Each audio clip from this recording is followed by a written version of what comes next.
It was in June, after 2 weeks of industrial action, the government agreed to pay public servants a 4.125% salary increase as part of a 3-year collective bargaining agreement.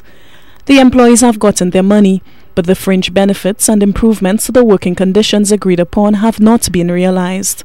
It is because government indicated it could not meet the deadline of July 31st for signing the agreement. The Council of the Trade Union Federation met on Monday to consider the situation.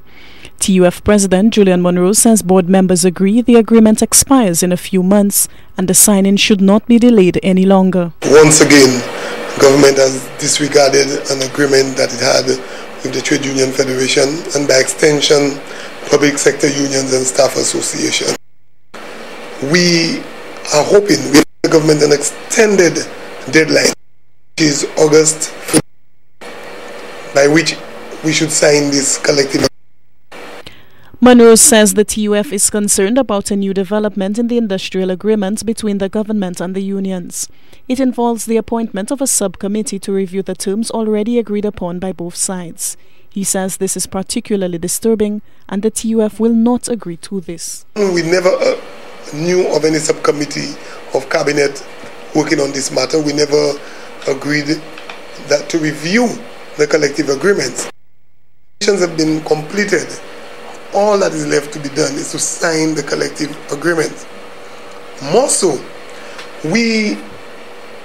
during negotiations, it was made clear to us that any clause that we attempt to put in with financial implications would first go to cabinet before the government negotiating team agree.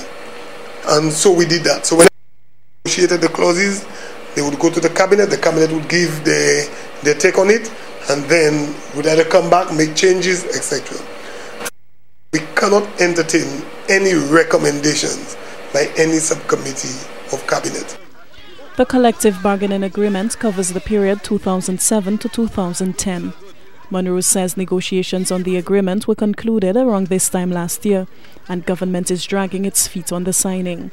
He says all public sector trade union members have been put on high alert and stand ready to press for the signing of the agreement. We mandated all the units to begin dialoguing with their members.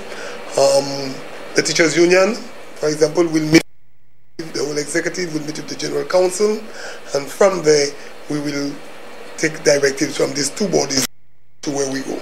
But the membership will have to be put on very high alert because we cannot allow others to go by without these collective agreements being signed.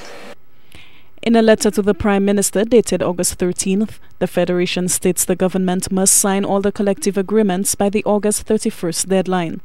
It ends by warning government against undermining peace in the country by stalling the process further and inciting further action by the Federation. Alison Kentish, HTS News, Channel 4.